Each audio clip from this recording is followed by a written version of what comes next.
मेरे परम पिता।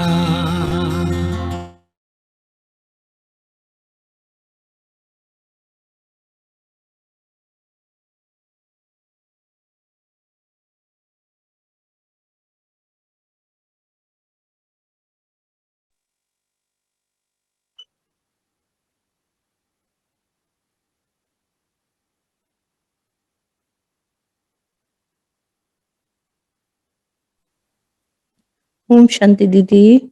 ओम शांति। तो आज बाबा ओम शांति। तो आज बाबा ओम शांति ओम शांति। आज बाबा की शुक्रवार फ्राइडे की 19 तारीख के साकार महावाक्य सुनेंगे। तो बाबा कहते, मीठे बच्चे, सर्विस के साथ साथ याद की यात्रा को भी कायम रखना है। इस रूहानी यात्रा में कभी ठंडा नहीं होना। ना सेवा तो करते हैं हम, मगर सेवा के साथ साथ जो ये रूहानी यात्रा, माना हम आत्मा बन के जो बाबा को याद करते हैं, उसमें कभी भी ठंडे नहीं होना। प्रश्न है, बच्चों की दिल अगर रूहानी सर्विस में नहीं लगती तो उसका कारण क्या है? उत्तर, अगर रूहानी सर्विस में दिल ना लगे तो जरूर देह अभिमान की ग्रहचारी है। चलते चलते देह अभिमान के कारण जब आपस में रूठ पड़ते हैं तो सर्विस ही छोड़ देते हैं। एक दो की शक्ल देखते ही सर्विस के ख्याल उड़ जाते हैं। इसलिए बाबा कहते, इस ग्रहचारी से संभाल करो। नहीं, क्योंकि जो भी सेवा होती है संगठन में होती है। तो अब हमारा किसी के साथ कुछ मनमुटाव हो गया तो देह अभिमान के कारण हुआ। अब उनसे मनमुटाव है तो वो सामने आएंगे, उनके साथ सेवा करने का दिल नहीं होगा। तो बाबा कहता है, जो देह अभिमान की ग्रहचारी बैठती है उसको खत्म करना है। गीत है, हमारे तीर्थ न्यारे हैं। ओम शांति। इस गीत की लाइन ने बच्चों को खबरदार कर दिया। क्या कहा? बुद्धि में यह याद रखना है कि हम तीर्थ यात्रा पर हैं और हमारी यह यात्रा सबसे न्यारी है। इस यात्रा को भूलो मत। यात्रा पर ही सारा मदार है और तो जिस्मानी यात्राओं पर जाकर फिर लौट आते हैं और जन्म जन्मांतर यात्रा करते ही आते हैं। हमारे तीर्थ वह नहीं है अमरनाथ में जाकर फिर मृत्यु लोक में चले जाना। तुम्हारी वह यात्रा नहीं है और सब मनुष्यों की वह यात्राएं हैं ना। वो तीर्थों पर जाते हैं, तीर्थों पे जाकर फिर लौट कर इसी दुनिया में आ जाते हैं ना। बाबा ने कहा हमारी यात्रा उन जैसी नहीं है। तीर्थ पर जाकर चक्र लगाकर फिर आए पतित बन जाते हैं। किस्म किस्म की यात्राएं हैं ना। देवी के मंदिर भी अथाह हैं। विकारियों के साथ कितनी यात्रा पर जाते हैं। तुम बच्चों ने तो प्रण किया हुआ है निर्विकारी रहने का। तुम निर्विकारियों की यह यात्रा है। निर्विकारी बाप जो एवर प्योर है उनको याद करना है। पानी के सागर को विकारी व निर्विकारी नहीं कहेंगे और ना उनसे निकली हुई गंगाएं ही निर्विकारी बनाएंगी। मनुष्य मात्र इतने तो पतित बन पड़े हैं, कुछ भी समझते ही नहीं। तो उनके अकॉर्डिंग गंगा में स्नान करने से हम जो पापी बने हैं हमारे सब पाप खत्म हो जाएंगे। वह जिस्मानी यात्राएं हैं अल्पकाल क्षणभंगुर की यात्राएं। यह यात्रा बड़ी है। कौन सी? ये रूहानी यात्रा। तुम बच्चों को उठते बैठते यात्रा का ख्याल रखना है। अब देखो, वो यात्रा होगी तो उसमें सब चेकिंग होती है। मेडिकल फिटनेस चेक होगा, अमरनाथ पे जाना या मानसरोवर पे जाना या केदारनाथ बद्रीनाथ पे, है ना। और फिर अगर हमारे घुटनों में दर्द होता है तो हम चल नहीं सकते, और फिर ऑक्सीजन में भी प्रॉब्लम हो जाती है। और बाबा कहते हैं इस रूहानी यात्रा में तो आप कितनी ऊंचाई पे जाते हो, परम धाम। ना घुटनों से चलने की बात, ना ऑक्सीजन लेवल कभी कम होगा, और 1 सेकंड में पहुंच जाओगे। इन एडवांस टिकट बुकिंग करने की भी जरूरत नहीं पड़ती। जब मन किया चले गए परम धाम, और कितनी बार चक्कर लगा के आ जाओ। उनका तो बहुत टाइम से प्लान बनता है, एक बार करके आएंगे फिर बैठ जाएंगे, फिर 3-4 साल बाद जाएंगे। तो बाबा क्या कहता है कि हमारी जो यात्रा है वो कैसी है? बड़ी है। यात्रा पर जाते हैं तो धंधा दौड़ी गृहस्थ व्यवहार आदि सब भूलना होता है। अमरनाथ की जय बस ऐसे कहते जाते हैं। मास 2 मास तीर्थ यात्रा कर फिर आकर गंध में पड़ते हैं, फिर जाते हैं गंगा स्नान करने। उनको यह पता ही नहीं है कि हम रोज पतित होते हैं। गंगा जमुना पर रहने वाले भी रोज पतित होते हैं, रोज गंगा पर जाकर स्नान करते हैं। एक तो नियम होता है, दूसरे फिर बड़े दिनों पर जाते हैं, समझते हैं कि गंगा पतित पावनी है। आज भक्ति के हिसाब से गंगा स्नान है, तो बहुत सारे लोग गए हैं गंगा स्नान करने कि हम इतने पापी हो गए हैं तो गंगा में स्नान करके डुबकी लगा के आएंगे तो पाप खत्म हो जाएंगे। आज कार्तिक पूर्णिमा है ना। हाँ, इसलिए इसलिए सब गंगा स्नान करने गए। तो बाबा कहते हैं ऐसे तो नहीं, खास उस एक दिन पर गंगा पावन बनाने वाली बनती है, फिर नहीं रहती। स्पेशल डे पे तो स्पेशली जाते हैं ना कि हम एकदम हमारे सारे पाप खत्म हो जाएंगे। जिस दिन मेला लगता है उस दिन वे पतित पावनी बन जाती है? नहीं, वह तो है ही है।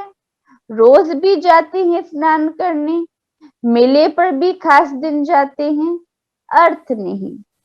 गंगा जमुना चीज तो वही है, उसमें मुर्दे भी डाल देते हैं ना। बहुत लोग होते हैं ना, वो क्या करते हैं, वो लोग जलाते नहीं है शरीर को, वो गंगा में बहा देते हैं। अभी तुम बच्चों को रूहानी यात्रा पर रहना है, बस अब हम जाते हैं घर। इसमें गंगा स्नान करने व शास्त्र पढ़ने की कोई बात ही नहीं है। तो बाबा कितने अच्छे से बचा लेता है। वो लोग इतनी ठंडी में सुबह सुबह गंगा का ठंडा ठंडा पानी डाल के स्नान कर रहे होंगे। बाबा क्या कहता है कि आपको ये सब कुछ करने की आवश्यकता ही नहीं है। सारी दुनिया भी पतित से पावन एक ही बार बनती है।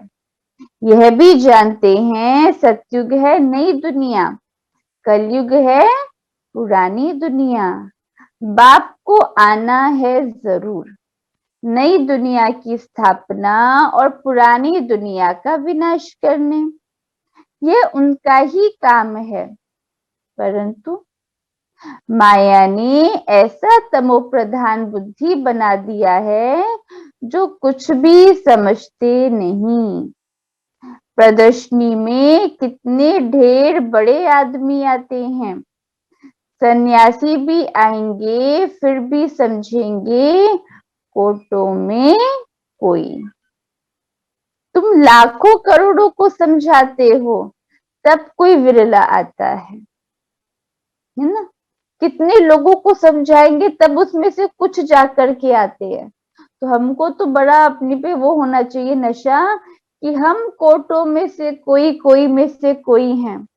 इतने लोगों ने कोर्स किया मगर हम बाबा को पहचान कर इस यात्रा पर चल रहे हैं। तो आगे बाबा कहते बहुतों को समझाना होगा। आखिर तुम्हारी यह समझानी और चित्र आदि सब अखबारों में भी पढ़ेंगे, सीढ़ी भी अखबार में पड़ेगी। कहेंगे यह तो भारत के लिए ही है और धर्म वाले कहाँ जाएंगे। कयामत का समय भी गाया हुआ है। कयामत अर्थात वापस जाने का। जब हम लोग सतयुग में होंगे तो बाकी सारी आत्माएं कहाँ होंगी, परम धाम में, है ना।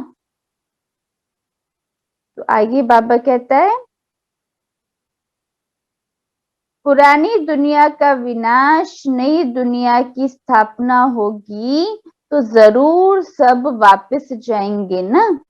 सबका विनाश होना है, नई दुनिया स्थापन हो रही है। ये बातें कोई नहीं जानते सिवाय तुम बच्चों के।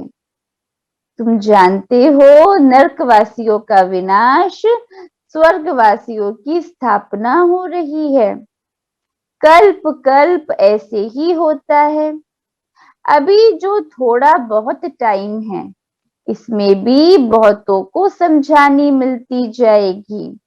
मेले होते रहेंगे, सब तरफ से लिखते रहते हैं हम मेला करें, प्रदर्शनी करें, परंतु साथ साथ अपनी याद की यात्रा भी भूलनी नहीं चाहिए ना। सेवा करें, दूसरों को ये संदेश भी दें, इंट्रोडक्शन भी दें, ऐसा ऐसा, मगर साथ में अपनी स्वयं की सेवा, अपने को आत्मा समझ के बाबा को याद करना, अपना स्वयं परिवर्तन, वो कभी नहीं भूलना चाहिए। बच्चे बिल्कुल ही ठंडे चल रहे हैं। यात्रा ऐसी करते हैं जैसे बूढ़े, जैसे ताकत ही नहीं, कुछ खाया ही नहीं है। बाबा का कितना ख्याल चलता रहता है। ख्यालात करते करते नींद ही फट जाती है ना। बाबा को है कि बाबा के बच्चे अच्छा अच्छा पुरुषार्थ करें, अच्छा एफर्ट करें, जो फिर सत्युग में उच्च पद पाए। तो बाबा कह रहा है, देखो कैसे पिता के रूप में कह रहा है ना कि बच्चे ढीला ढीला चलते हैं, तो वो देख देख के मेरी नींद ही उड़ गई ना। बाबा को टेंशन हो गई कि बच्चे ढीला क्यों चल रहे हैं। विचार सागर मंथन तो सबको करना चाहिए ना। बच्चे जानते हैं हमको बेहद का बाप पढ़ाते हैं, तो बच्चों को कितना अपार खुशी होनी चाहिए।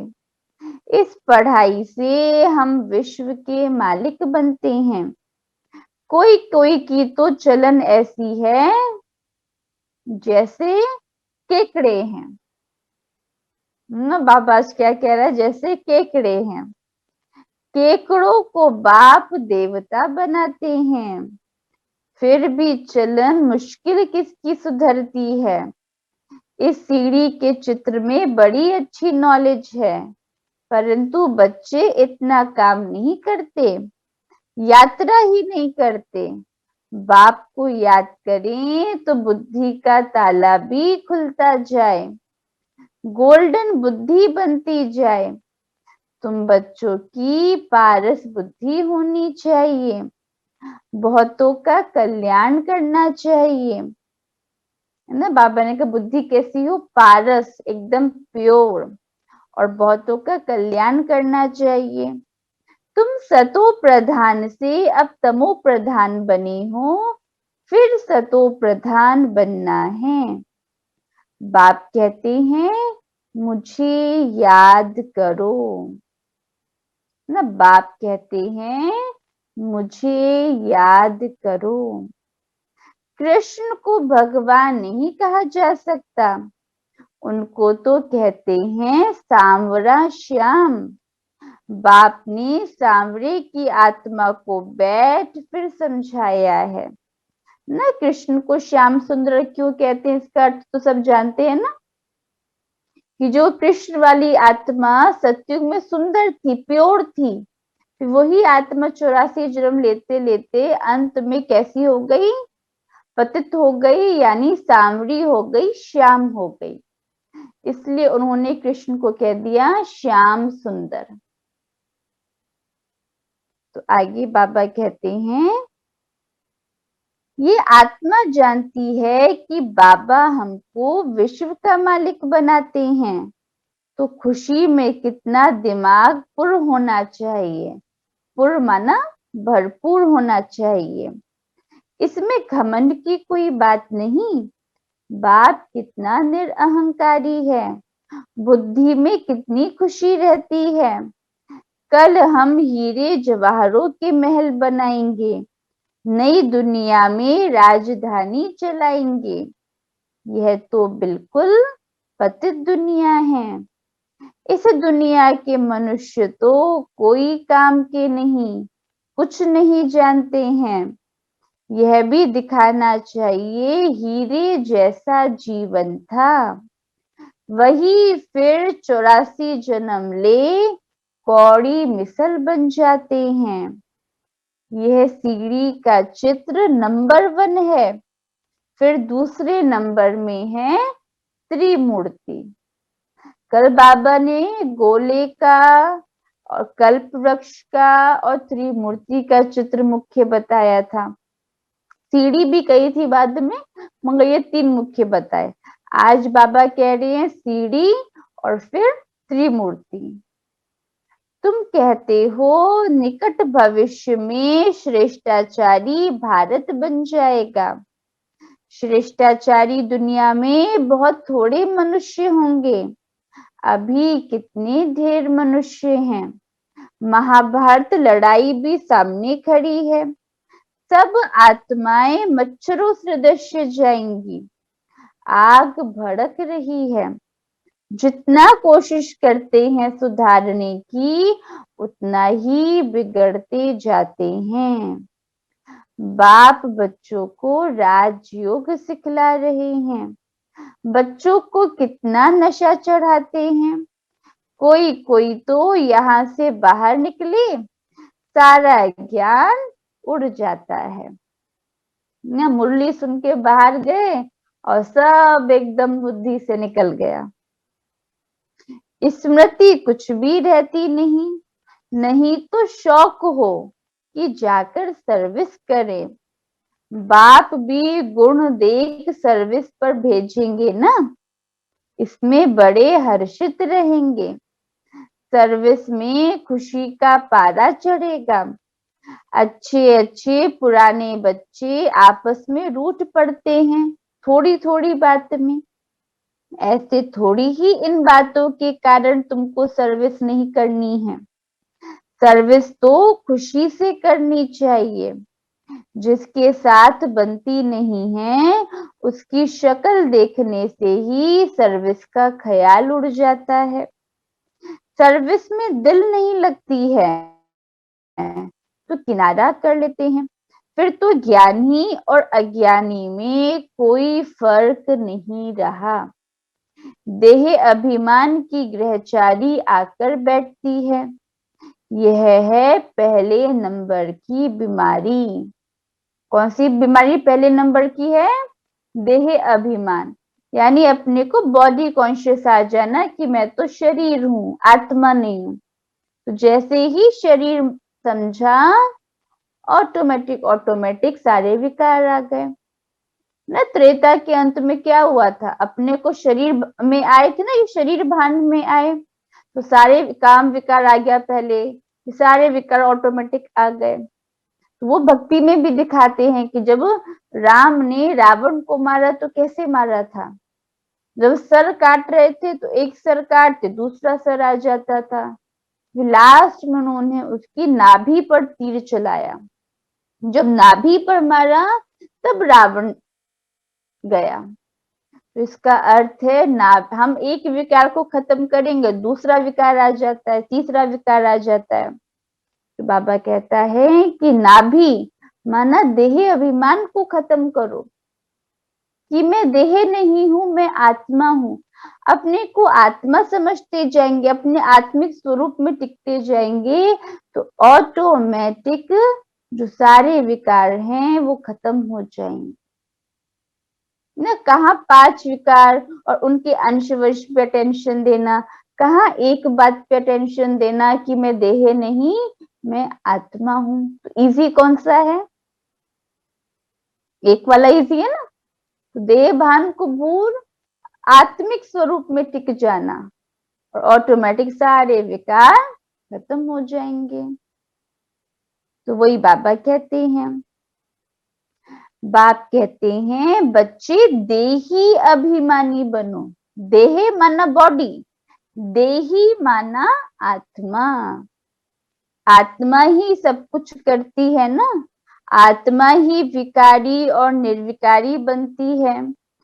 स्वर्ग में निर्विकारी थी, रावण राज्य में आत्मा ही विकारी बनी।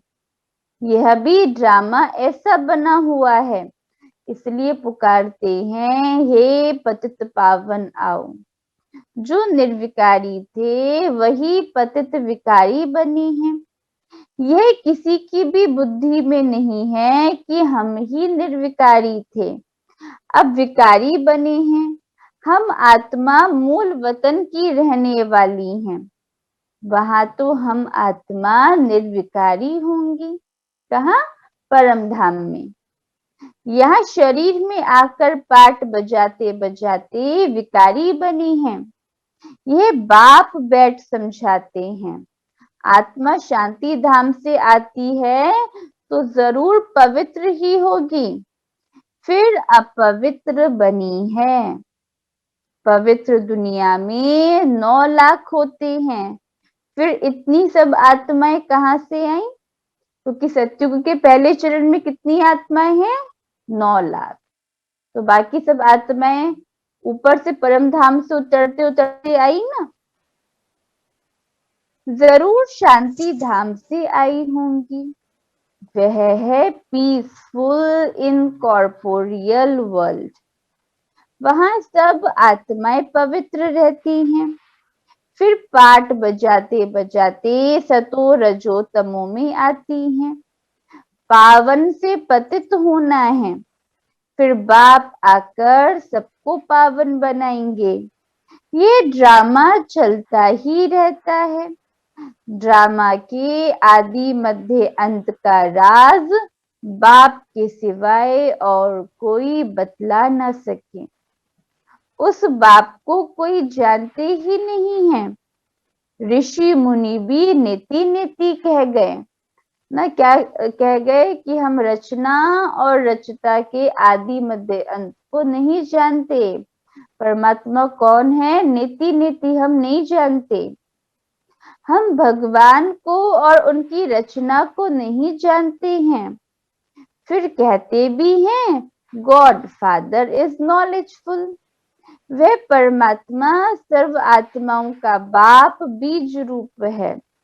वह है आत्माओं का बीज रूप और ये प्रजापिता ब्रह्मा है मनुष्य सृष्टि का बीज रूप।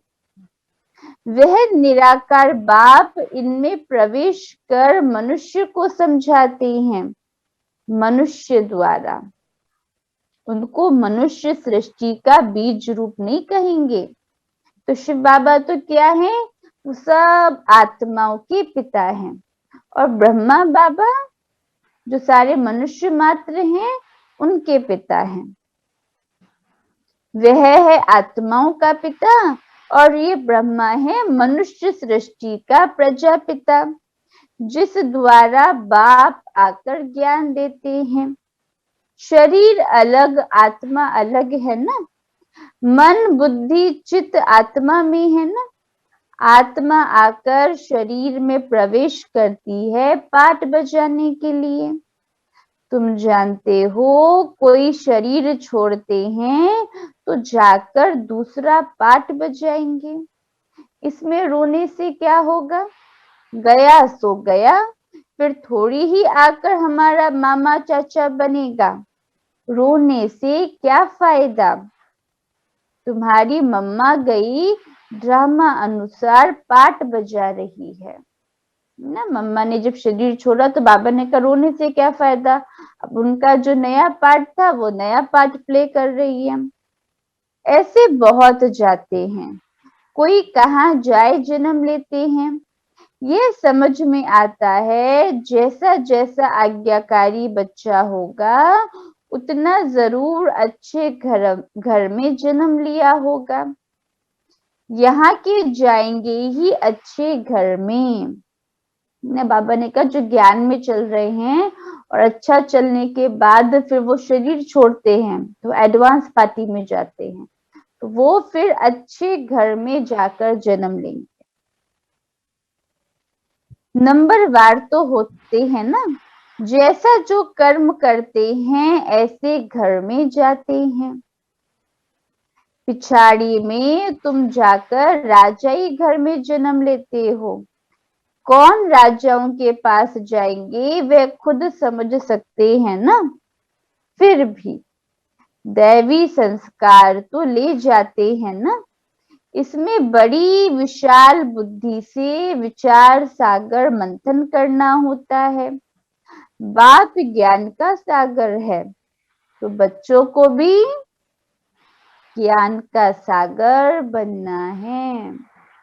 अभी पीछे बाबा ने क्या कहा था, कल परसों बाबा ने क्या कहा था कि बाबा प्यार का सागर है तो बच्चों को बाप के समान प्यार का सागर बनना है। आज बाबा कह रहा है कि ज्ञान का सागर है तो बच्चों को भी ज्ञान का सागर बनना है। फिर आगे कहते नंबरवार तो होते ही हैं, समझा जाता है आगे चल उन्नति होती जाएगी। हो सकता है जो आज काम नहीं कर सकते वे कल बहुतों से तीखे चले जाए, ग्रहचारी उतर जाए। कोई पर राहु की ग्रहचारी बैठती है तो गटर में गिर पड़ते हैं। गटर बना विकारों में गिर गए, हड्ड गुड ही टूट जाते हैं। अब कोई ऊपर से नीचे गिरेगा तो सब हड्डियां टूट जाएंगी ना। बेहद के बाप से प्रतिज्ञा कर फिर गिरते हैं तो धर्मराज द्वारा सजाएं भी बहुत मिलती हैं। ये बेहद का बाप बेहद का धर्मराज है, फिर बेहद की सजा मिलती है। कोई बात में आनाकानी करेंगे या उल्टा काम करेंगे तो सजा जरूर खाएंगे। सॉरी, समझते नहीं कि हम भगवान की अवज्ञा करते हैं। इतनी सब बातें बाप समझाते रहते हैं। श्रीमत पर चलो, सर्विस में मददगार बनो, योग की यात्रा पर रहो। चित्रों पर समझाने की प्रैक्टिस करेंगे तो आदत पड़ जाएंगी, नहीं तो ऊंच पद कैसे मिलेगा। अज्ञान काल में कोई का बच्चा बड़ा सपूत होता है, कोई तो बड़े कपूत भी होते हैं। यहाँ भी कोई कोई तो झट बाबा का काम कर दिखाते हैं। तो बच्चों को सर्विस बेहद की करनी है, बेहद की आत्माओं का कल्याण करना है। बेहद माना जिस सेवा में कोई हद नहीं, ऐसा नहीं कि बस केवल अपने जो करीबी हैं उनको परिचय दिया। हमको तो विश्व का कल्याण करना है ना, तो हमारे सामने टारगेट होनी चाहिए विश्व की सर्व आत्माएं। तो हमें हर एक को बाबा का परिचय देना है। तो बाबा कहता पैगाम देना है, मन मना भव। बाप को याद करने से तुम्हारी बुद्धि तमो प्रधान से सतो प्रधान बन जाएगी। अभी है कलयुग तमो प्रधान दुनिया की एंड, अब सतो प्रधान बनना है। आत्माओं की भी वहां नंबरवार दुनिया है ना, जो फिर नंबरवार आकर पाठ बजाते हैं। आएंगे भी नंबरवार ड्रामा अनुसार। अभी सब आत्माएं रावण राज्य में दुखी हैं, तो भी समझते थोड़ी ही हैं। अगर किसी को कह दो तुम पतित हो तो बिगड़ पड़ेंगे कि आपने कैसे मुझे पतित कह दिया, जबकि खुद रोज आरती में गाते भी हैं हम पापी हैं, हम नीच हैं, और हम कहते कि हाँ जी सच में पतित हैं, तो उल्टा हम पे चिल्लाएंगे, है ना। तो बाप समझाते हैं यह है ही विशेष वर्ड। बाप कहते तुम अपना राज्य भाग्य ले लेंगे। सॉरी। बाकी सब विनाश हो वापस चले जाने वाले हैं। यह तो गाया हुआ है, महाभारत लड़ाई लगनी है, जिससे सब धर्म खलास हो, बाकी एक धर्म रहेगा।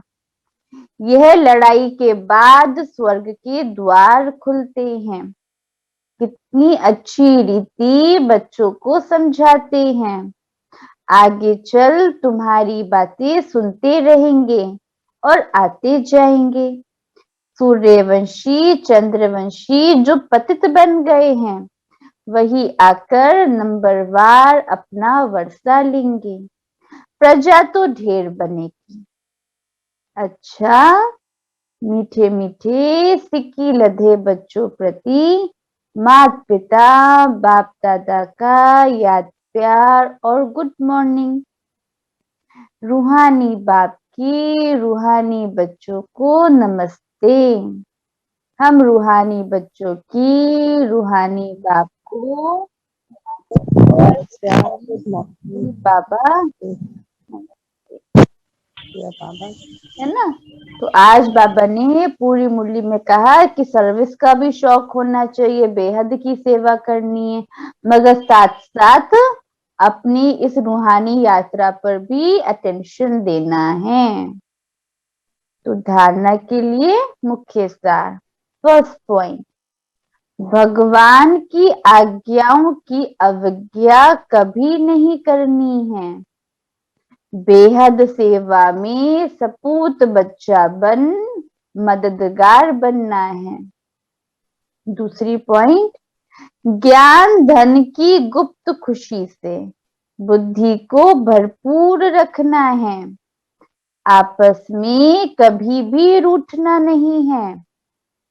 आज बाप दादा का वरदान, सर्व शक्तियों की संपत्ति से संपन्न बन, दाता बनने वाले विधाता वरदाता भव। सर्व शक्तियों की संपत्ति से संपन्न बन, दाता बनने वाले विधाता वरदाता भव। आवाज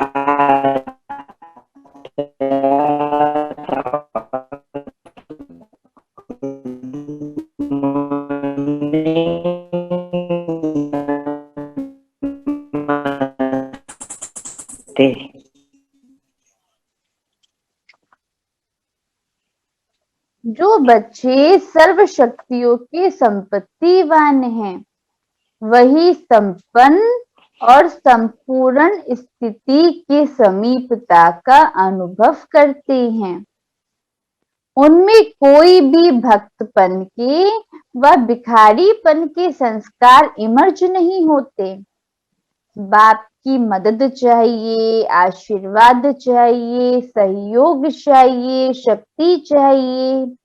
ये चाहिए शब्द दाता विधाता वरदाता बच्चों के आगे शोभता ही नहीं। वे तो विश्व की हर आत्मा को कुछ ना कुछ दान व वरदान देने वाले होते हैं, है ना। जिनको है कि हम तो जो बाबा की सर्व शक्तियां हैं, उसकी संपत्ति हमारे पास भरपूर है, संपन्न है हम, तो हम बाबा से अभी मांगेंगे नहीं। भक्ति में तो मांगते थे ना, ये चाहिए वो चाहिए, भगवान ये दे दो वो दे दो।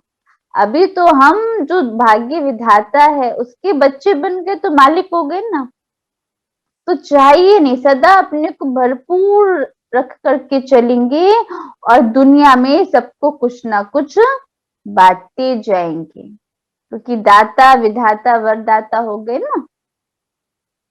स्लोगन, हर आत्मा को कोई ना कोई प्राप्ति कराने वाले वचन ही सत्य वचन है। ना सत्वचन कौन से?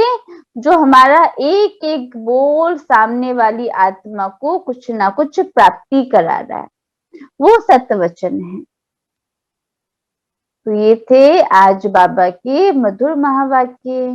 तो आज क्या टेंशन रखेंगे कि अपनी रूहानी यात्रा पर रहेंगे, उसको भी नहीं भूलेंगे, सर्विस भी करेंगे, बेहद की सेवा। और बाबा ने कहा आपस में आज रूठना नहीं, ठीक है, आज रूठना नहीं। और फिर क्या करना है, बाबा की जो भी आज्ञाएं हैं उनको, उनकी अवज्ञा नहीं करनी। और फिर आज तो बाबा ने विधाता वरदाता बना दिया, तो बाबा की सर्व शक्तियों से आज संपन्न रहना। जो भी आपके सामने आए, जिसको जिस शक्ति की आवश्यकता है वो शक्ति आप उसको देते जाना। आज आज बाबा से चाहिए चाहिए नहीं करना, आज अपना विधाता वरदाता के रूप में रहना कि मैं कौन हूँ, मैं तो विधाता हूँ, वरदाता हूँ, और सबको कुछ ना कुछ देते जाना। कोई आत्मा आ गई, किसी ने उसको कुछ कहा, उसको फीलिंग आ गई, तो उस आत्मा ने उस समय सहन नहीं करा, तो आप उसको फिर सहन शक्ति का दान करना, है ना। ऐसा जो भी आत्मा आपके सामने आए, देख करके उनको वो दान करते जाना। अच्छा, ओम शांति। शांति दीदी। दीदी ओम शांति हाँ देवी। जी, आप भी तो अपना एक्सपीरियंस बताइए ना, जैसे रचना दीदी बताती थी, जैसे बाबा का या जो भी, अगर टाइम है तो। नहीं मेरे पास तो टाइम है, आप लोगों के पास टाइम है? पूछ लीजिए, मेरे पास तो है, छुट्टी है है। दीदी। अच्छा अच्छा। मैं तो खैर बचपन से ज्ञान में चल रही, जब मैं 4-5 साल की थी तो मम्मी के साथ मासी भी चलते थे ज्ञान में। तो ऐसे ही मासी ने मम्मी को परिचय दिया, तो मासी मेरे को वहां पे मेला लगा हुआ था, तो मासी मेरे को लेके गए। तो 4-5 साल का बच्चा क्या प्रदर्शनी में कोर्स समझेगा। तो बस जो शिव और इतना याद है कि शिव और शंकर के चित्र के सामने खड़ा कर दिया, और वो किसी को समझा रहे थे कि शिव अलग है, शंकर अलग है। तो मुझको कहते हैं, मौसी ने कहा कि इसको समझाओ जरा। तो कहते इसको क्या समझाएं, तो छोटी है। तो ये बोले हिंदी में कि आप पद्मा पदम भाग्यशाली हो। अब एक तो इतनी शुद्ध हिंदी की पद्मा पदम भाग्यशाली, छोटे बच्चे को क्या समझ में आए। तो वो सब मुस्कुराने लगे, तो मैं भी मुस्कुराने लगी, सबको देख कर मौसी मुस्कुराई तो मैं भी स्माइल पास कर दिया। फिर मैंने रास्ते में मौसी से पूछा, मौसी इसका जो क्या था वो पदम पद बोला तो नहीं गया। तो उन्होंने कहा कि लकी हो, बहुत लकी हो। फिर अगले दिन से मौसी मुझे अपने साथ और मुरली में ले जाने लगी, कि वहां पे चलते, वहां पे थर्सडे था, भोग था, कि वहां पे भोग है, आपको खाने को मिलेगा अच्छा अच्छा टेस्टी सा। तो मुझे ले गए, तो मैं तो पूरा टाइम बैठी रही कि कब मिलेगा खाने को, तो तब अच्छा लगेगा। तो मिला तो टेस्टी लगा, फिर मौसी मुझे रोज ले जाती थी। फिर जो कोर्स की बुक होती वो सामने रख दी, उसमें कृष्ण का चित्र दिखाया कि अभी कृष्ण आने वाला है। ऐसे ऐसे करके मुझे ले जाने लगी, और मैंने कोर्स नहीं किया। ऐसे जाते जाते फिर हम यहाँ पे आए, तो हम एक जगह जहाँ पे क्लास करने जाते थे, तो वहां पे जो मुरली का टाइम था वो मॉर्निंग 6:15 बजे था। तो मम्मी हमको, मेरे और मेरे भाई को दोनों को स्कूल के कपड़े पहना के रेडी करके अपने साथ ले जाती थी।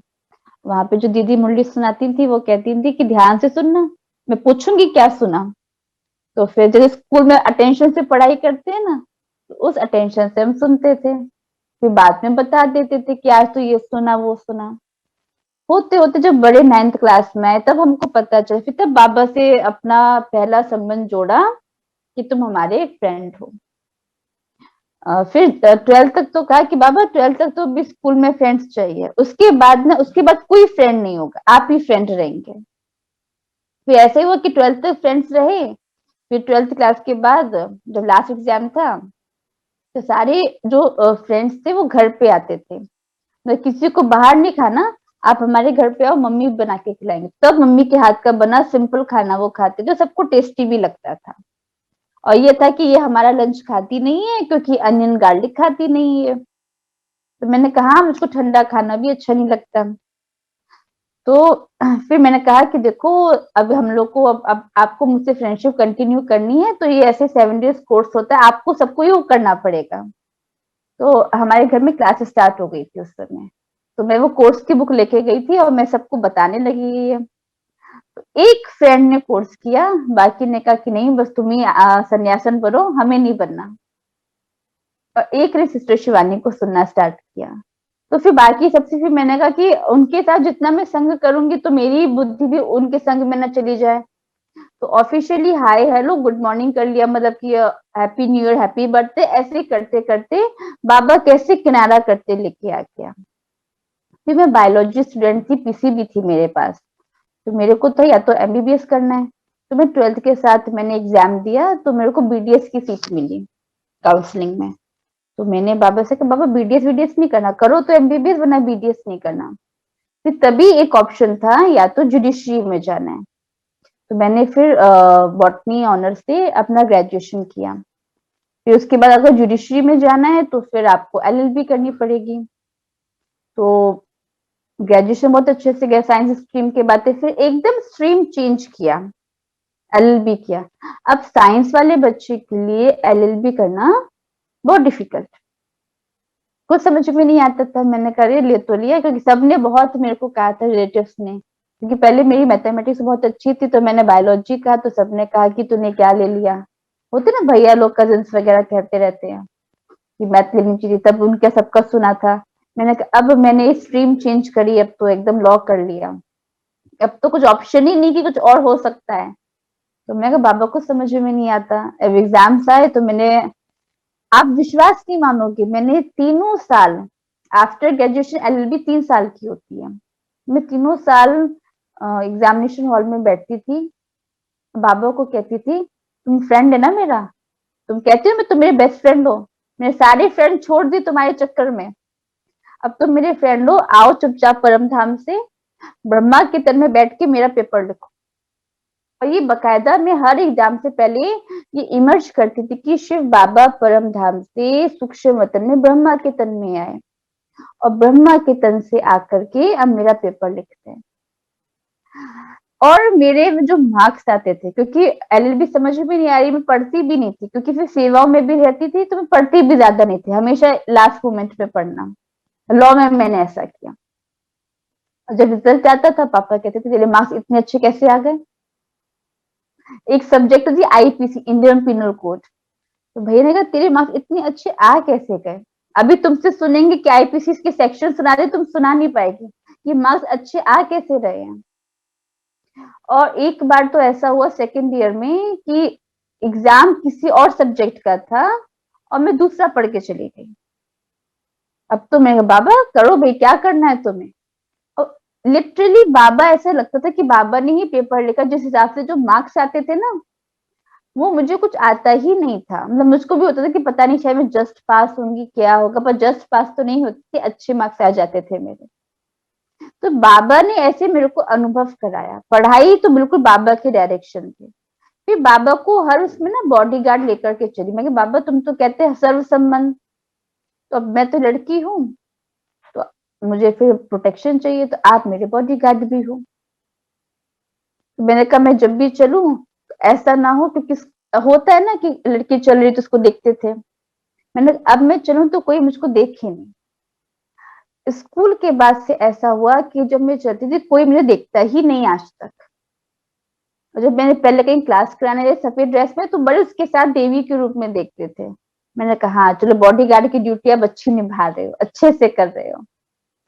फिर हर हर चीज का जो बाबा से संकल्प रखा। मैं 12th क्लास में मुरली जब सुन रही थी तो बाबा ने कहा कि मैं मुरलीधर हूँ तो बच्चों को मास्टर मुरलीधर होना चाहिए। संकल्प किया बाबा के सामने, बाबा मेरे को मास्टर मुरलीधर बनना है। तो बाबा ने कैसे, जैसे मैं 12th के एग्जाम कंप्लीट हुए, जहां हम मुरली सुनने जाते थे तो वहां पे उन्होंने कहा कि तुम्हारी स्कूल तो पूरी हो गई, अब कॉलेज का टाइमिंग अर्ली मॉर्निंग नहीं होगा, तो तुम आराम से ड्रेस पहन के मुरली सुनाने आ सकती हो, तो अब से तुमको डेली मुरली सुनानी।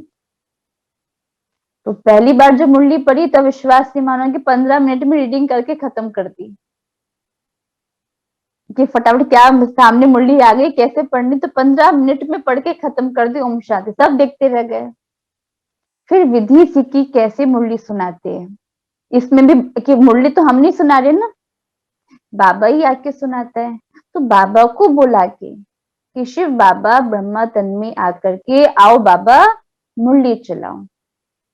तो ये मैंने अनुभव किया, तो मैंने ऐसे किया कि मैं कहा कि देखो एक दिन बाबा को नहीं बुलाते तब कैसे मुरली चलती है। तो मैंने अपने से एक्सपेरिमेंट किया, मैंने आज बाबा को नहीं बुलाते, बाबा को बिना बुलाए मुरली सुनाएंगे। उधर इतनी गंदी मुरली चली, बहुत गंदी, अटकी वटकी पता नहीं क्या क्या, वो समझा नहीं पाई। फिर ये समझ में आया कि जब भी मुरली चलाती हूँ तो मैं नहीं चलाती, वो स्वयं बाबा ही चलाता है। और आज दिन तक 8 साल हो गए, तो बाबा ही वो मुरली की सेवा ने, बाबा ने जो मुरली की सेवा दी वो ऐसी पक्की सेवा दी। मैं सोचा कि बाबा के सामने एकदम इनोसेंट बन के जो संकल्प करे ना, बाबा वो पूरा करता है। और ना मेरे साथ तो ऐसे कि एकदम इनोसेंट हो के चाहिए चाहिए नहीं, बस एक संकल्प किया बाबा, और फिर पीछे नहीं पड़े बाबा के। बाबा ने मुरली में कुछ कहा, बाबा हाँ ऐसा मुझे करना है, वो गहराई से संकल्प करके छोड़ दिया। फिर वो बाबा संकल्प कब पूरा करता है इसका तो मुझे बड़ा अनुभव, कैसे कैसे बाबा संकल्प पूरा करता जाता है। तो मैं वही सोचती हूँ कि हम बाबा के सामने ना एकदम इनोसेंट होके बच्चा बन करके बैठ जाएं। अभी अप्रैल में मदर को कोविड हो गया था, क्योंकि हमारे घर में क्लास चलती है ना, तो 65 स्टूडेंट्स आते हैं। तो उसमें से कोई एक स्टूडेंट से मम्मी को हो गया, और जिनको था उन्होंने बताया नहीं कि वो पॉजिटिव आया, वो एडमिट होके भी चली गई और घर भी आ गई, उन्होंने बताया नहीं हमको। तो हम बताते तो फिर टेस्ट वेस्ट कराते, तो मदर का टेस्ट हुआ तो कोविड टेस्ट में नेगेटिव ही आई, तब भी उनकी सब मेडिसिन चल रही थी। तो फिर उनका HRCT कराया तो उसमें मॉडरेट कोविड आया, और उस टाइम पे कोई बेड अवेलेबल नहीं थे कहीं। तो जिस दिन रिपोर्ट आई उस दिन मदर का ऑक्सीजन लेवल गिरना स्टार्ट हो गया, 84 हो गया। और मेडिसिन, क्योंकि वो डायबिटिक थी, फिर हमने हर जगह, शाम रात की बात थी 7:30, हर हॉस्पिटल में कॉल करना स्टार्ट किया, बेड नहीं है बेड नहीं है। एक हॉस्पिटल में कॉल किया, उसने कहा कि हमारे पास बेड है मगर वेंटिलेटर नहीं है, ये वेंटिलेटर का केस है। एक हॉस्पिटल में करा कि वहां पे है, तो वहां पे मदर को लेके गए, तो जैसे ही हॉस्पिटल पहुंचे तो उन्होंने कहा कि अभी हमारे पास ऑक्सीजन नहीं है। फिर मासी के बेटे कजन IAS में दिल्ली में, तो लास्ट ऑप्शन पे उनको कॉल किया कि भैया ऐसे ऐसे है, ये कंडीशन है, आप कोई बेड अरेंज कर सकते हो। तो पहले तो उन्होंने डांटा चिल्लाया कि अब मुझे लास्ट मोमेंट में कॉल कर रहे हो तुम। मैंने कहा वो आप बाद में डांटना, अभी ये जो सिचुएशन आई आप इसको फेस करो। फिर उन्होंने कहा कि हाँ मैं बात करता हूँ, तो उन्होंने गाजियाबाद के DM को कॉल किया, तो पता लगा कि एक हॉस्पिटल में एक पेशेंट डिस्चार्ज हो रहा था, तो एक बेड खाली हुआ। तो उन्होंने कहा कि वो आपको कॉल करेंगे, फटाफट उस हॉस्पिटल में चले जाना। मदर एडमिट, तो रात को जब एडमिट हुई वो 11:30 बजे, तब उनका ऑक्सीजन और डाउन चला गया था। फिर नेक्स्ट डे ऑक्सीजन में वो 90% में सैचुरेशन आ गया, मगर उनका फिर जो ऑक्सीजन दे रहे थे वो उसका लीटर बढ़ता जाता, 6 से 8 हुआ, 8 से 10 हुआ, 10 से 12 हुआ, वो लीटर बढ़ जाता है ना, 12 से 15 हुआ। फिर उनको ICU में किया, और मतलब सब वो इंजेक्शन भी जो देना होता था वो भी उनको दे दिया गया, मगर उनकी जो वायरस था वो स्प्रेड हो रहा था, वो स्टॉप नहीं हो रहा था। तो डॉक्टर भी चिंतित। फिर जब ICU में हुई एडमिट तो उनका बहुत डाउन हो रहा था, सब कुछ पैरामीटर काफी डाउन चले गए थे। तो जो भैया थे वो हॉस्पिटल के ओनर से उनकी हमेशा बातचीत चल रही थी, तो उन्होंने कह दिया कि अभी जो ये पेशेंट है ये 1-2 घंटे में जाने वाले हैं। तो सब रिलेटिव्स में पता चल गया कि ऐसे ऐसे हो गया। तो अब मुझको मेरे ब्रदर को बताया नहीं गया कि ये है, पर हम लोग स्थिति देख के समझ गए थे। तो मेरे दिमाग में 2 संकल्प आए। हमारा जो क्लास है वो ORC से कनेक्टेड है, आशा दीदी को, शीतल दीदी है ना, तो उनको पता था कि ऐसे, तो आशा दीदी को पता था, तो मेरे को ये थॉट आया कि आशा दीदी मम्मी को कॉल कर दे। वहां पर तो होता है ना, जब बड़ा कॉल करता है तो क्या पता उनकी हिम्मत डाउन भी हो रही हो तो शक्ति मिल जाती है। फिर दूसरा मैं बाबा के पास गई, बाबा के कमरे में। मैंने कहा बाबा मैं कुछ नहीं कहूंगी, वो आपकी बच्ची है और आप उनके पिता हो, तो मुझसे ज्यादा आप उनके बारे में जानते हो, तो आप दोनों के बीच में मैं नहीं आऊंगी। आपको जो करना है वो आपको सही लगेगा आप करो। बस इतना कहूंगी कि मुरलियों में कहते हो कि पतियों का पति हूँ, बापों का बाप हूँ, मगर माओ का माँ हूँ ये नहीं कहा, इसलिए माँ चाहिए। और मैंने कहा फिर अपने लिए भी नहीं चाहिए माँ। मैंने कहा जो बाकी सारे क्लास वाले हैं ना, उनकी पालना कौन करेगा, उनको तो कोई चाहिए ना। मैंने कहा मैं संभालूंगी तो मैं तो वो ममता नहीं दे पाऊंगी। अब आप देखो आपको क्या करना है। और फिर उसी दिन दीदी का, फिर मम्मी को उस समय क्या, वो रात को सब प्रोसेस चल रहा था ना, मम्मी को वेंटिलेटर में शिफ्ट कर दिया गया था, इतनी उनकी सीरियस कंडीशन हो गई थी। और तभी जब वेंटिलेटर में शिफ्ट किया तभी ये बाबा से कॉन्वर्सेशन हुई आईसीयू के बाद से। और जब वेंटिलेटर में शिफ्ट किया उसके रात पहले बाबा ने क्या टचिंग कराई, जब आईसीयू में शिफ्ट हो गई तो भाई रात के 12 बजे उसका, वो हमेशा ना हॉस्पिटल के बाहर ही खड़ा रहता था कि क्या पैरामीटर सब चेक करके आता था रात को। तो उसने कहा दीदी अभी मम्मी को शिफ्ट कर दिया है, मैंने पूछा है और अब मैं घर आ रहा हूँ। तो मैंने उसको कहा कि मैं एक बार मम्मी को वीडियो कॉल कर लेती हूँ। तो वो हमेशा पहले मना करता था कि वीडियो कॉल करोगी तो मम्मी का ऑक्सीजन लेवल, तो चहल पहल होते तो ऑक्सीजन गिर जाता था, तो डॉक्टर ने मना किया था कि ज्यादा वीडियो कॉलिंग नहीं करना। तो उसने कहा दीदी कर लो ना, बाबा ने वो टचिंग दी। मैंने वीडियो कॉल किया, मैंने कहा मम्मी आप जो आपका जो मॉनिटर है वहां पे शिफ्ट करो स्क्रीन, मुझे आपका पैरामीटर चेक करना है। मेरे आंखों के सामने मदर का जो ऑक्सीजन था आईसीयू में उनका 82 था, 82 से 80, 80 से 78, 78 से 77, 76, 75, मेरे आंखों के सामने वो ऑक्सीजन गिर रहा है और आईसीयू में उनका ऑक्सीजन लगा हुआ है पूरा उसमें। मैंने कहा कि आपके पास बेल होगी, बेल बजाओ, और मैंने फोन काटा। भाई आधे रास्ते आ गया था। मैंने कहा तुम फौरन हॉस्पिटल में जाओ, मम्मी का आईसीयू में ही ऑक्सीजन गिर रहा है, मैं जब तक 90 ना हो घर नहीं आना। तो ये बात मैंने फिर बाबा के आगे तब बात बोली थी। फिर अगले दिन पता चला कि वो वेंटिलेटर में शिफ्ट हो गई। फिर दीदी का वीडियो कॉल गया, 2 बार किया तो मम्मी ने उठाया नहीं, फिर दीदी ने मुझे किया तो मैंने बताया दीदी ऐसे रात को ऐसे ऐसे हुआ है, वो वेंटिलेटर में चली गई। दीदी ने फोन काटा तो बाबा को याद करके थर्ड टाइम कॉल किया, मम्मी ने उठा लिया। फिर मम्मी बताती कि दीदी ने जो कुछ कहा वो सुनाई तो आया नहीं, क्योंकि वेंटिलेटर में सब पैकअप होता है। पर ये था कि दीदी का आया।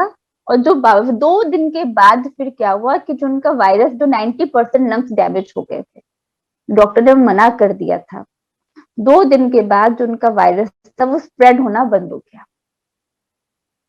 कि डॉक्टर ने कहा कि अब हमको एक उम्मीद जागी कि अब इनका वायरस स्प्रेड होना बंद हुआ, अब कुछ आगे हो सकता है। अब हमको सांस में सांस आई, वरना हमको ये था कि हम आपको क्या जवाब दें। फिर 2 दिन के बाद उनकी इम्प्रूवमेंट स्टार्ट हुई, बहुत स्लो स्लो चली पर इम्प्रूवमेंट स्टार्ट हुई 2 दिन के बाद। तो 21 डेज वो कंप्लीट करके, तो मैंने सोचा कि हम ना बाबा को ऐसे सौंप दिया ना, क्योंकि उस समय ना बाबा के बच्चे भी बहुत शरीर छोड़ रहे थे। तो कोई कोई तो ये भी ज्ञान देते कि अब पता नहीं क्या नया पाठ हो, नई सेवा हो, ऐसे अपने को प्रिपेयर कर लो। मैंने कहा जो भी है जैसा भी, मैंने को जो बाबा से कहना था मैंने वो कह दिया। और फिर हम दोनों इतने स्ट्रांग रहे कि हम रोए नहीं, हम मुंह मुंह, क्योंकि देखो ममता तो होती है, मोह तो होता ही है, तो उससे अपने को डिटैच करा। वो देखा कि बाबा ही करेगा। उस समय देखा मासियां थी, जो बाबा कहते हैं ना कि कितना भी कुछ करो हम कुछ नहीं कर सकते, तो हमने वो लिटरली देखा कि कुछ नहीं कर सकते। वो बाबा की जो मदद हुई ना, बाबा ने कैसे मदद करी। आशा जी कहती हैं, मदर का नाम गीता है, गीता बहन बस तुम टच करके आए हो, बाबा ने ही बचाया, क्योंकि उनको भी वो अनुभव हुआ होगा। तो वो मदर को भी होता है। मदर ने कहा कि जिस दिन मैं हॉस्पिटल गई तो बस मैंने कहा कि आप माँ हो, तो मैं, उन्होंने बस बाप दादा की गोद में अपने को देखा हमेशा, कि माँ है वो, मैं माँ की गोद में बैठी। और बस ये कहा कि सेवा के लिए वापस जाना है, सेवा करनी है, सेवा भी रही पड़ी है। तो बाबा ऐसे लेकर के आता है। तो क्योंकि जब बाबा से सच्चे दिल से हम अपना सौंप देना जो भी है ना, क्योंकि मैंने ये कहा कि संबंध आपका है, पर ये भी कह दिया इनोसेंट में कि देखो माँ तो चाहिए, क्योंकि माओ का माँ आपने नहीं कहा। तो बाबा को भोले और सच्चे बच्चे चाहिए, और जब हम ऐसे होते ना बाबा मदद करता है। और ऐसे तो कई सारे किस्से, अभी तो एक किस्सा बताया, ऐसे बाबा पग पग पे ऐसे मदद करता चला जाता है। तो ये बाबा की ऐसी ऐसी अनुभूति अनुभव है। आप सब लोग कब कब ज्वाइन हुए? अभी 2 साल हुए सबको? या किसी को जी, 2 ऑलमोस्ट यस जी। अरे वाह। दीदी 2 तो कंटिन्यूअस, पर उससे पहले क्योंकि रचना मेरी सिस्टर है, तो उससे ज्ञान मिलता रहता था ऑल द टाइम। अच्छा, पर 2 अच्छा। साल से तो लगातार चल रहा है वो, तो खैर हर रोज अब मुरली कभी मिस नहीं होती, चाहे बाहर हो, चाहे बच्चों के पास यूएसए में हो, चाहे यहाँ, वो तो जरूर है। पर रचना और सुनंदा 10 साल से थोड़ा थोड़ा ज्ञान मिल रहा था। मिल रहा है हाँ ना? जी, तो ये हाँ देखो जी। हमारा कितना अच्छा भाग्य है कि हम कितनी, देखो भगवान ने हमको चुन लिया, है ना? कि कैसे हम लोग को हमने सोचा भी नहीं था कभी कि हमको भगवान चुनेगा। हम लोग कैसे भी थे, देखो अपनी कमियां तो सबको पता होती है, हम कैसे थे, बस दुनिया के कंपैरिजन में हम कितने श्रेष्ठ हैं। दीदी एक कितना। क्वेश्चन, आपने हाँ जी। एलएलबी की तो फिर प्रैक्टिस की? लॉयल्टी या मेरा रजिस्ट्रेशन है बार काउंसिल में। मैंने बाबा से कहा था मुझे प्रैक्टिस नहीं करनी है, मेरे को जज बनना है, तो मैं अच्छा। जुडिशरी की प्रिपरेशन कर रही हूँ। All the best. Thank you. Practice, क्योंकि प्रैक्टिस करना मना है, वहां तो पे अभी झूठ झूठ झूठ सब ऐसे ऐसे, है ना, सब गोलमाल गोलमाल। तो बाबा को कहा कि भले अपना रजिस्ट्रेशन करा देती हूँ पर प्रैक्टिस कभी नहीं कर। मतलब कि अपने जानने वालों के रिलेटिव्स के भी सब उनके हैं कोर्ट में, तो कहते हैं कि आओ उसी को। मैंने कहा नहीं, मेरे को वहां पे जाना नहीं है। जुडिशरी के संकल्प से किया था, अगर जज बनना होगा तो जज ही बनेंगे, नहीं बनना होगा तो बाबा की सेवा है ही है। तो जज बन के तो बहुत अच्छा है ना, ऑल ट्रूथ हाँ विल वो तो, प्रिवेल। हाँ क्योंकि इसमें देखो क्या तो बाबा कहते हैं ना, परखने की शक्ति और निर्णय करने की शक्ति। वही और हम ना, बाबा के के अंदर, अब तो तो वो देखो झूठ परख सच से बच के सीधा सच पे ही जाएंगे ना फिर। दीदी मेन अच्छा। चीज ये समझ में आती है कि जैसे आपने भी बताया कि जब जैसे सिचुएशन आती है तो हम सब कुछ भूल जाते हैं, यानी कि उस टाइम बाबा को भी भूल जाते हैं, या अपनी हो या किसी की भी, तो वो दिक्कत ज्यादा आती है। और जैसे आपने बताया कि डिटैच होके और योग किया, जैसे दीदी ने भी किया तब फोन लगा, आप भी डिटैच हो गए, तो मेनली वो ज्यादा काम आती है। जैसे योग किया हमने बाबा से, वो किया और वहां से रिश्ता डिस्कनेक्ट कर लिया, यानी कि डिटैच हो गया हाँ ना। जी जी। वो क्योंकि तभी बाबा कहते हैं जब हम साक्षी होते हैं ना, तभी हमको पूरी सिचुएशन समझ में आती है। तो वो हमको डिटैच होना, अगर हम वहीं पे अटैच में है ना, अटैचमेंट है, तो हमको वो समझ में नहीं आता कि हम सही निर्णय क्या लें। इसलिए वो सिचुएशन तो आ गई ना सामने, अब हम क्या कर सकते हैं, वो सिचुएशन आ गई। और आप विश्वास नहीं मानोगे कि ऐसे बहुत से लोग भी होते हैं जो नेगेटिविटी भी बात कर रहे थे, है ना। सबका अलग अलग था, मतलब सबका क्या क्या वो बातें थी। और ऐसे ऐसे आंखों के सामने लोग जा भी रहे थे, हॉस्पिटल में बहुत से लोग जा रहे थे। तो मगर उस सब नेगेटिविटी से हमको पॉजिटिव सोचना था कि ये हो सकता है, बाबा साथ है। तो मना ये चीज इम्पॉसिबल, किसी के 90% लंग्स डैमेज हो जाना, और जो डायबिटिक हो, जो वेंटिलेटर में गया, डॉक्टर ने कह दिया अभी 2-3 घंटे में जाने वाली है ये। तो बाबा कैसे लेकर के आते हैं, है ना। और फिर उसके बाद जब आने तो सबने और डरा दिया कि फिर हार्ट की प्रॉब्लम होती है, फिर उसमें तो चले ही जाते, अब बच गए तो उसमें चले जाएंगे ना। लोग ऐसे नेगेटिव बात करने वाले ही बहुत थे। तो उसके में भी हमको उसमें नहीं ना, क्योंकि अगर क्या होता था, हम अगर अटैच में होते ना, अटैचमेंट होता, उससे डिटैच नहीं होते, तो हम अटैचमेंट की वजह और सोच सोच के, लोगों ने जो नेगेटिव कहा ना, हम वो सोच सोच के और रोने लग जाते, तो और वो नेगेटिव एनर्जी जारी हो। हावी हो जाती हैं सारी जी चीजें। जी। माना क्या था, जो हमारे जो और रिलेटिव थे वो तो अपना ब्रह्म कुमारी में नहीं चलते, जो एक मासी है वो चलती है। तो जब सब रिलेटिव्स को पता चली थी वो रात को, सब रोने लगे, मासी मामा कजन वगैरह। तो मासी ने एक बात बोली, तुम कोई भी रो नहीं, उसको नेगेटिव एनर्जी भेजो ही नहीं। वो सब भक्ति करते तो उनको बस यही बोला कि अपने मंदिरों में जाके बैठो, भगवान से कहो कि वो ठीक हो रही है, उनके लंग्स ठीक हो रहे हैं, इतना काम करो और रोना नहीं। तो सबने वो दृढ़ता के साथ किया, तो माना उन्होंने भी अपनी नेगेटिविटी को स्टॉप किया और पॉजिटिव एनर्जी भेजी। तो वही बाबा कहते हैं, पहले हमको हर चीज से, वो सिचुएशन आ गई ना, हम अगर सिचुएशन में फंस जाएंगे तो हम उसका हल ही नहीं निकाल पाते, है ना। फिर उन बाबा उसी हिसाब से संकल्प हमको देता है। मतलब मेरे को संकल्प क्यों आया कि आशा दीदी कॉल करे, जब कोई बड़ा कॉल करता है तो बड़े के वो एनर्जी जाती है ना, बड़ा है, योग है, योगी आदमी, तो उसकी एनर्जी वहां पे जाती है, तो बहुत बल मिलता है। तो हमारी लाइफ में कभी भी कोई सिचुएशन आवे तो हमें उस सिचुएशन से अपने को डिटैच हो करके फिर पूरा देखना है, फिर बाबा को सौंप दो, फिर बाबा कैसे आपको संकल्प देगा, आपको गाइड करेगा, है ना। तो does she take classes now, जो मॉर्निंग में लेती थी, अभी लेती है मम्मी क्लासेस आप? हाँ जी लेती Morning. हैं। Okay, so morning. She is very close to हाँ। Baba, very close to Baba. जी बहुत अच्छा लगा दीदी आपकी बातें सुन के, बहुत अच्छा। आपकी या एक्सपीरियंस हमको भी प्रेरणा बहुत मिली है कि हमको नहीं छोड़ना हमको बाबा के पीछे पीछे पीछे बाबा को अक्सर याद करना है हर समय। तो आपसे ये हमें प्रेरणा मिली है कि हमें कभी निराश नहीं होना, कहीं ना कहीं बाबा हमें जरूर उसका रिजल्ट देगा। जी बिल्कुल एकदम, मतलब बाबा की गोदी में चिपक के बैठे जाओ, उतरना ही नहीं गोदी बैठ से। जाओ, हाँ उतरना ही नहीं है। हाँ, बस बाबा की गोदी में बैठ गए, बाबा उतारेगा भी नहीं और हमको भी नहीं उतरना। नहीं उतरना। हम्म।